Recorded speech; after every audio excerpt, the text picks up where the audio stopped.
이사야 40장 21절에서 25절 말씀입니다. 알지 못하였느냐? 너희가 듣지 못하였느냐? 태초부터 너희에게 전하지 아니하였느냐? 땅의 기초가 창조될 때부터 너희가 깨닫지 못하였느냐? 그는 땅 위 궁창에 앉으시나니 땅에서는 사람들은 메뚜기 같으니라. 그가 하늘을 차일같이 펴셨으며 거주할 천막같이 치셨고 귀인들을 패하시며 세상의 사사들을 헛되게 하시나니 그들은 겨우 심기고 겨우 뿌려졌으며 그 줄기가 겨우 땅에 뿌리를 박자 곧 하나님이 입김을 부시니 그들은 말라 회오리 바람에 불려가는 조개 같도다. 거룩하신 이가 이르시되 그런즉 너희가 나를 누구에게 비교하여 나를 그와 동등하게 하겠느냐 하시니라. 아멘. 우상도 아무것도 아니고 땅에 사는 인간도 아무것도 아니고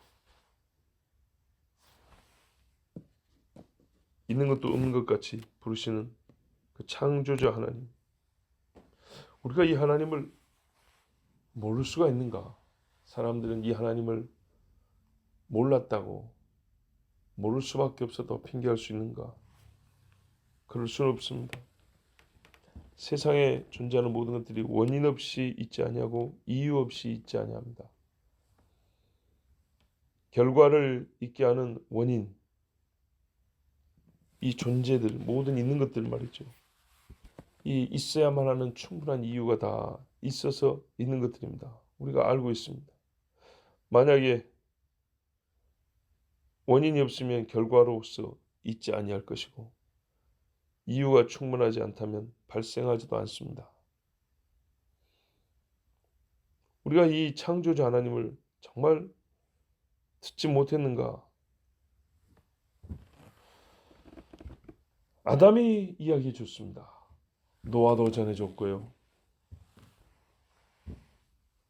또 하나님이 세상 모든 역사 중에 자기를 직접 보이셔서 누구를 부르시고 나를 보라 하고 나타낸 적이 한두 번이 아닙니다. 또 하나님의 신성이 나타나지 않는 피조물도 없습니다. 역사 중에 있는 모든 사건은 하나님이 미리 말씀하신 대로 일어났습니다. 흥망성쇠를 미리 말하고 그대로 행하시는 유일한 분이 하나님 여호와입니다. 근데 어떻게 못 들었다고 할 수 있을까요? 어느 신이라 불리는 것들이 역사를 주관하고 어떤 예언자가 자기 지식으로 장래를 말할 수 있습니까? 혹 지금까지 자료를 분석하고 데이터를 수집해 가지고 잠깐 장래에 있을 일 중에 일부분을 몇 가지, 한두 가지 맞춘다 하더라도 그거는 소위 요즘 사람들은 말하면 과학이라 할 수는 있어도 이게 전지에 해당하는 완전한 지식 그렇게 말할 수는 없습니다. 우리가 사는 땅도 들려줍니다.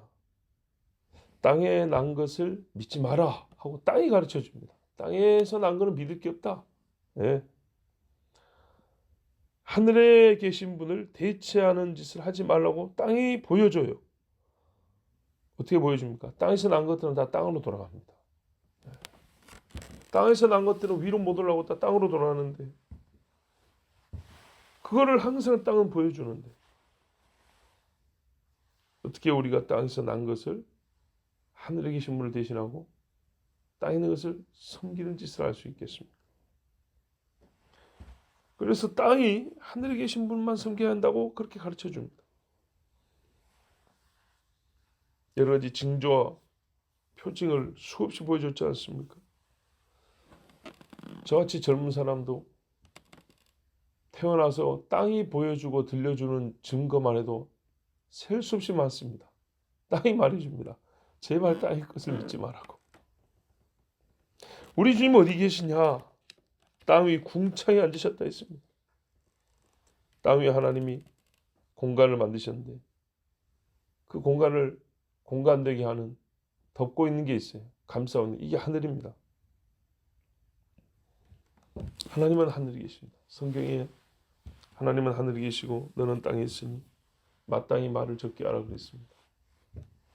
우리의 말은 다 위로 올라가 하나님 듣고 판단하시기 때문에, 또 아래에 있는 자로서 감히 위에 있는 분 앞에 입을 함부로 열 수 없던 겁니다.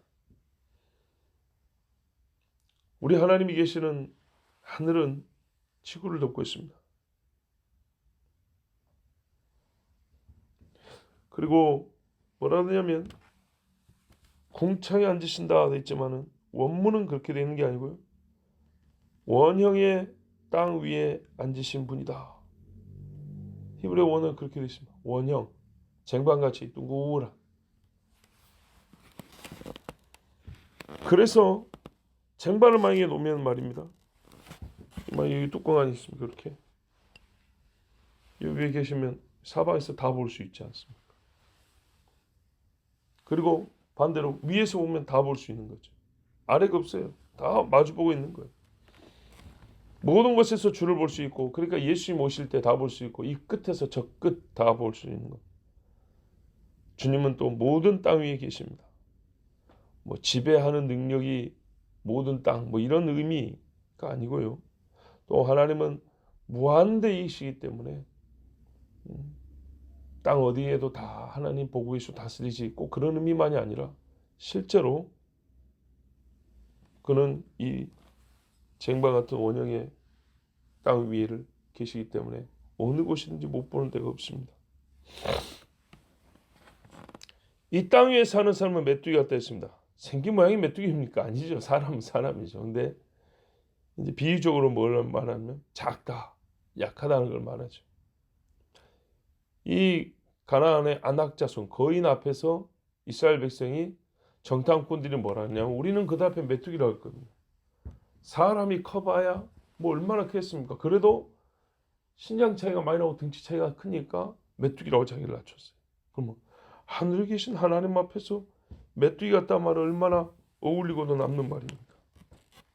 자, 하나님은 하늘을 펴셨어요. 이 말이 참 중요합니다. 쫙 폈다고 말이에요. 이 말아서 보따리처럼 감싸는 게 아니고요. 펼쳤다는 얘기입니다. 양탄자나 휘장 같은 거 말이죠. 쭉 펴죠. 한 방에 끝까지 팽팽하게 쫙 펴니다. 그렇게 하늘을 폈답니다. 근데 이게 어떤 역할이냐 했더니 천막같이 치셨다. 거주할 천막. 우리가 천막을 뭐 삼각형, 사각형, 원형, 별 모양을 만들지만 결국에는 이 막은 펴져 있어야 되거든요. 팽팽하게, 그죠? 우리에겐 이 원형의 하늘을 팽팽하게 쫙 펼쳤다. 쉽게 말해 이게 지붕이 된 겁니다. 그 지붕 아래 공간이 있고 사람이 거주할 수 있게 하셨습니다. 이건 필수적인 공간입니다. 안전을 위해서도 생존을 위해서도. 왜냐하면 이 공간을 통해서 공기가 흐르고 바람이 불고 또 하늘에서 비가 내리고 눈이 내리고, 그래서 우리가 물을 얻죠. 또 빛이 거기서 비추고. 그래서 이 하늘은 정말, 땅과 하늘은 사람이 살 수 있는 필수적인 공간이에요. 자, 그걸 누가 만드셨냐? 하나님이 만드셨어요. 근데 어찌 우리가 그 하나님을 모른다, 듣지 못했다, 또는 땅에 있는 어떤 것과 비교하여 무엇이 하나님과 같다, 이렇게 말할 수 있겠습니까? 땅에서 제일 높은 사람들이 누구냐 하면 23절에 뭐 귀인들, 뭐 사사들, 사사하면 재판관입니다. 우리말로도 판사들 얼마나 높습니까? 그래 봐야 땅에 있습니다. 하늘에 계시는 하나님 앞에 이 땅에 있는 것들 높아봐야 뭡니까? 아까 방금 말했잖아요. 메뚜기라고. 그죠? 메뚜기. 통치자도 사람이고 재판관도 사람이고 다 땅에 삽니다.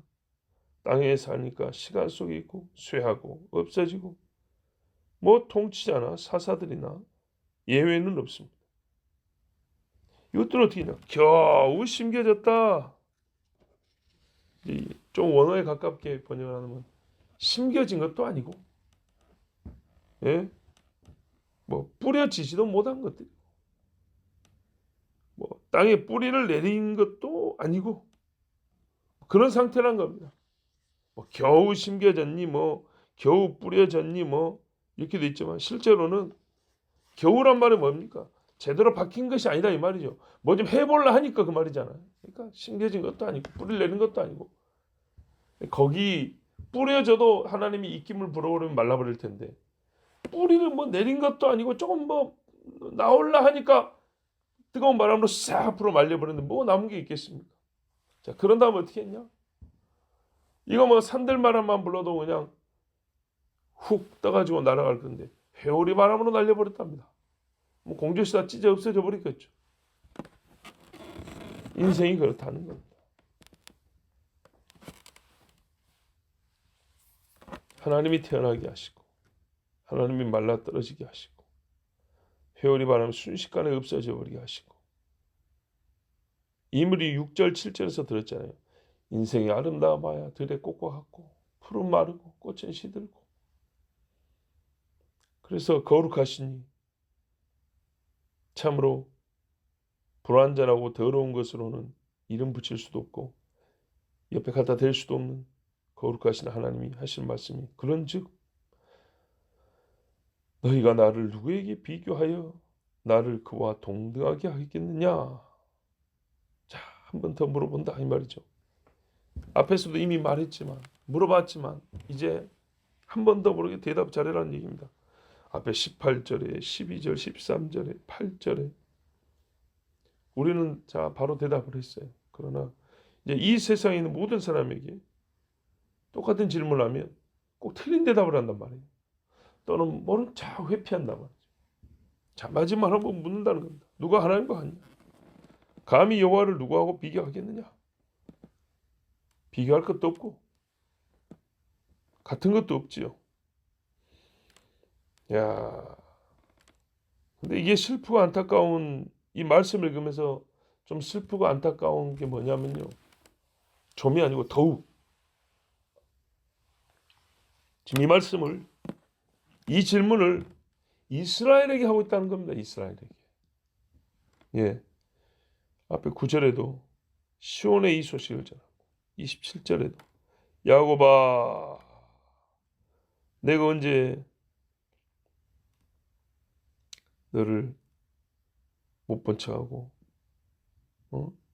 너하고 내가 언제 떨어진 적이 있냐. 너희가 알지 못했냐니 21절을 야곱에게 28절에 똑같이 물어봅니다. 이스라엘이 지금 이런 질문을 받을 정도로 하나님을 모른다는 거예요. 하나님을 부정하는 거예요.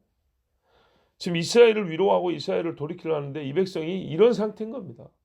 이런 상태에 이스라엘을 살리려니 하나님이 하실 일이 너무 많은 거예요.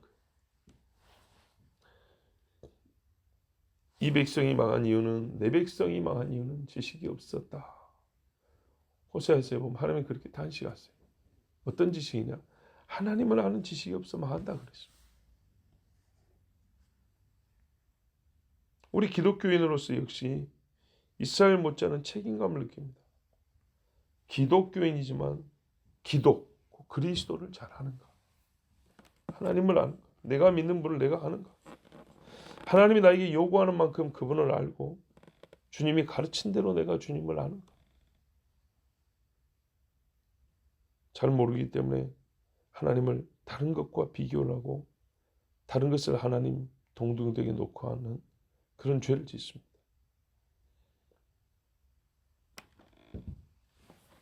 우리가 하나님에 대해 알고 있는 것은 하나님이 우리에게 가르치신 내용과 항상 같아야 합니다.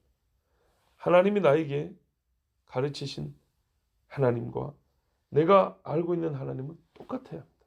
이게 이제 바른 믿음이죠. 오늘 여기까지 말씀을 이렇게 한번 정리해 봅니다. 하나님은 누구와 같은가?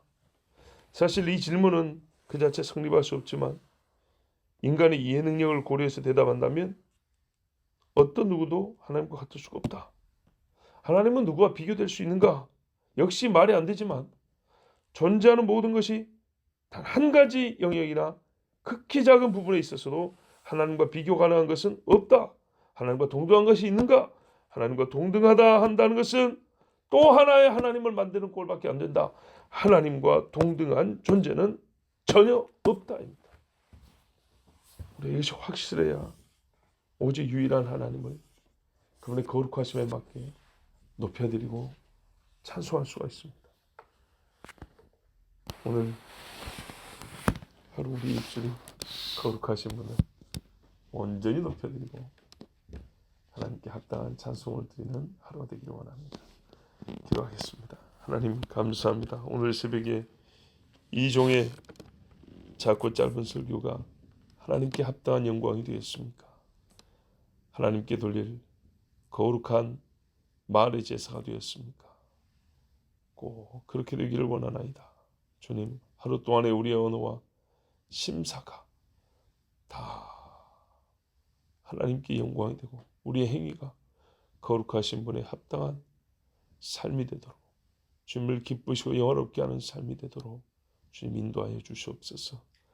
우리는 오직 한 분 유일하신 여호와 창조하시며 구원하시며 심판하시는 나의 주 하나님을 믿습니다. 예수 그리스도 이름으로 기도하옵나이다. 아멘.